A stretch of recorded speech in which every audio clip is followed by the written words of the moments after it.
Ninguém jamais viu a Deus. Uau, será isso mesmo? Esse é o canal do Saião que pretende melhorar a sua visão. Aliás, falando em visão, desculpa aí, pessoal, não estou nem enxergando nada. Espera aí, esse óculos aqui tá meio complicado. Agora, quem sabe, não sei se o pessoal vai realmente confirmar se alguém viu a Deus ou não, mas eu preciso pelo menos ver vocês aqui e fazer alguma coisa. Mas, afinal de contas, eu tenho gente falando e questionando de um lado: "Não, mas a Bíblia diz que sim, pessoas viram a Deus", e outros dizem: "Não, não viu, ninguém pode ver Deus". Que coisa é essa, pessoal? Como é que fica essa situação? Para resolver tem o quê? Será que tem que olhar lá os pergaminhos ou os papiros, os manuscritos antigos, ou talvez pegar a máquina do tempo e voltar lá para o tempo mais antigo, para a gente ver se a gente consegue ver? Aliás, já teve gente que falou: "Saiu, como é que é o negócio lá em Jericó? Tem um cego, tem 2 cegos, quem é que não está vendo? Será que o pessoa que escreveu que não viu?". Pessoal, olha, na verdade, eu já não enxergo direito, né, quando eu estou de óculos eu pego um ônibus, quando eu estou sem óculos, o ônibus me pega, para vocês terem uma ideia. E ainda vim com o óculos errado e olha, puxa vida, acho que eu nem vi a camisa que travou tudo, hein. Vamos ver se, apesar dos problemas que a gente teve na gravação aqui, se a gente consegue pelo menos resolver a questão: será verdade que alguém viu a Deus ou não? Então vamos dar uma olhada? Olha que coisa curiosa e interessante. Acho que, pessoal, a maioria das pessoas conhece a frase que fala sobre isso, que vem logo do começo do Evangelho de João. Em João capítulo 1, verso 18, nós vemos, né, a frase do evangelista do evangelho mais cristológico e mais teológico do Novo Testamento dizer o seguinte: ninguém jamais viu a Deus, mas o Deus unigênito que está junto do Pai o tornou conhecido. Esse texto está falando, inclusive, para nós que, quando Jesus se apresenta como divino, quando Jesus vai falar a respeito do Pai, ele fala de uma maneira diferenciada. E essa maneira diferenciada envolve isso. Ele diz o tempo todo, particularmente no Evangelho de João: eu estou dando testemunho do Pai de uma maneira diferenciada, porque eu desci do céu, né? Eu estou trazendo essa mensagem da parte do Pai, e ele então vai falar de uma maneira clara isso, e por isso está em total sintonia com o que nós vemos aí nesse versículo 18, que afirma explicitamente: ninguém jamais viu a Deus. Aliás, isso ainda fica, digamos assim, até fortalecido quando a gente vai olhar para o livro de Êxodo. Em Êxodo, naquele momento especial da ocasião do Sinai, né, quando as tábuas da lei são dadas a Moisés, e Moisés tem uma experiência extraordinária diante de Deus, até que envolve uma época do pecado do povo também, que eles acabam fazendo o bezerro de ouro, passando por situações muito difíceis. Então Deus vai falar com Moisés, e é interessante a gente perceber o tipo de conversa que Deus vai ter com Moisés nesse momento tão inusitado, tão peculiar, tão diferenciado da história. No capítulo 33 de Êxodo, Moisés vai mostrar o seu desejo, atenção, de contemplar a Deus de perto, de alguma maneira poder ver a Deus. E aí, então, nós vamos ler o seguinte: o Senhor, a partir do verso 17, disse a Moisés: farei o que me pede, porque tenho me agradado de você e o conheço pelo nome. Então disse Moisés: peço-te que me mostres a tua glória. Mais do que ver o próprio Deus, era ver Deus na sua glória, no seu perfil totalmente refulgente e resplandecente. Deus respondeu: diante de você farei passar toda a minha bondade, e diante de você proclamarei o meu nome, o Eterno, o Senhor, né, o YHWH, Yud Rei Vav Rei. Terei misericórdia de quem eu quiser ter misericórdia, e terei compaixão de quem eu quiser ter compaixão. E acrescentou: você não poderá ver a minha face, porque ninguém poderá ver-me e continuar vivo. E aí o Senhor coloca Moisés numa situação em que ele diz: aqui é um lugar perto de mim onde você ficará em cima de uma rocha. Quando a minha glória passar, eu o colocarei numa fenda da rocha e o cobrirei com a minha mão até que eu tenha acabado de passar. Então tirarei a minha mão e você verá as minhas costas, mas a minha face ninguém poderá ver. Tá bom, Sayão, agora entendi. Então tá resolvida a situação.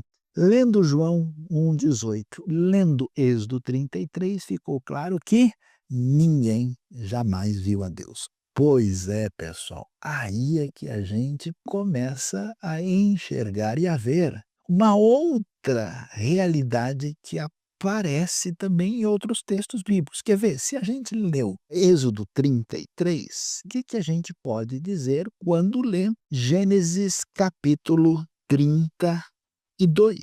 Quando nós lemos o texto, nos fala ali de uma luta que Jacó teve com Deus. Ele estava com medo de reencontrar o seu irmão Esaú, depois de tantos anos de complicação e controvérsia familiar que a gente conhece, a história. E aí ele, com receio, de repente, quando ele está lá nessa apreensão e toda essa ansiedade, um guerreiro começa a lutar com ele e ele então luta e vai ser vencedor. Quando ele vai descobrir o que foi que aconteceu, nós lemos o seguinte, que esse enviado é identificado com o próprio Senhor. E então Jacó pergunta para ele: peço de que digas o teu nome. Mas ele respondeu: por que perguntas o meu nome? E o abençoou ali.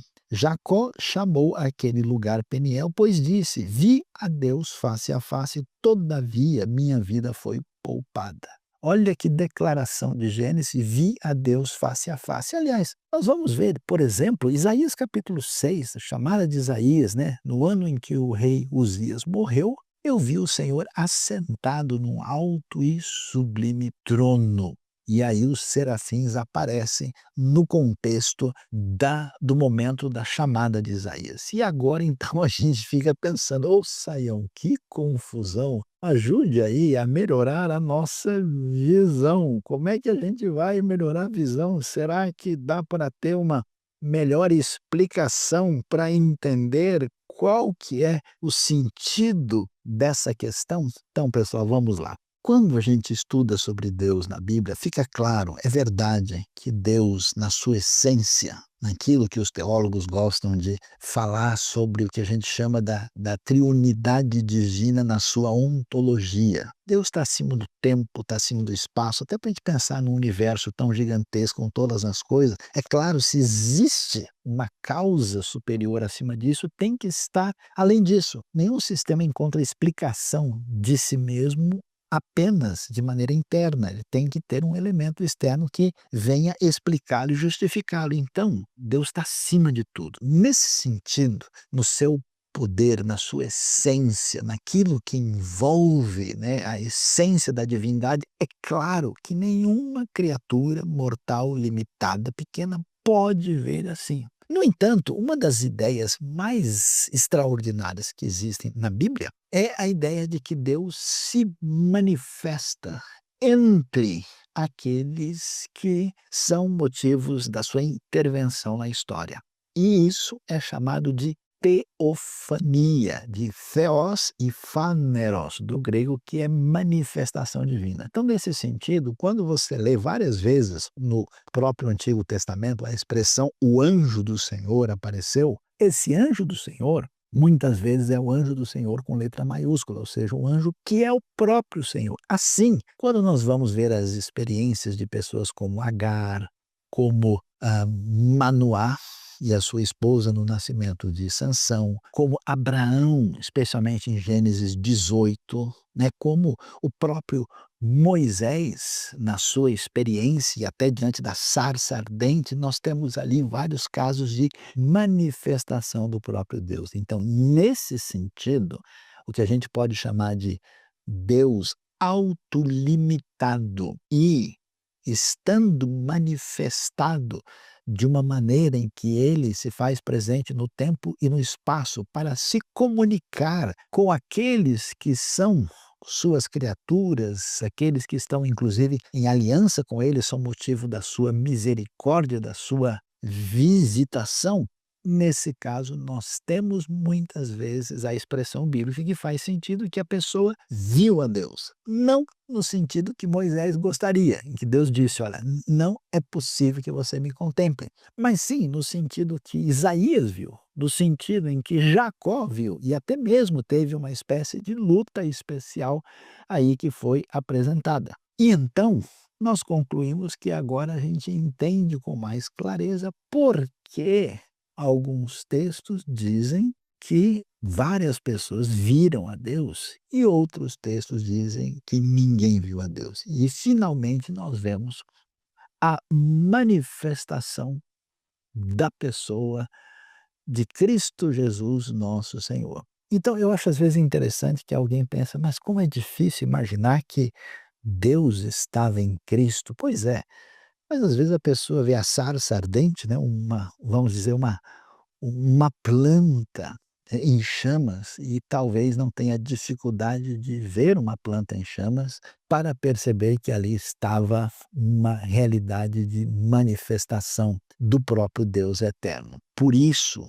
o Novo Testamento vai então trazer essa ideia nesse conceito teofânico presente em muitos textos do Antigo Testamento para falar de maneira clara que a manifestação extraordinária de Deus na história, com as suas diversas expressões de teofania, o ponto alto disso foi exatamente a encarnação. Por isso Jesus é chamado de Emanuel, por isso ele é chamado de Deus conosco. Por isso, né, todo o contexto da tradição cristã corretamente entende que Jesus é divino. E na linguagem do autor de Hebreus, né, Deus tendo falado, né, e se revelado de várias maneiras nos últimos dias, nos falou pelo Filho. E assim entendemos com mais clareza como essa questão de ver a Deus e não ver a Deus se entende mais claramente em Cristo Jesus. Ninguém vê a Deus na sua glória, na sua essência ontológica, mas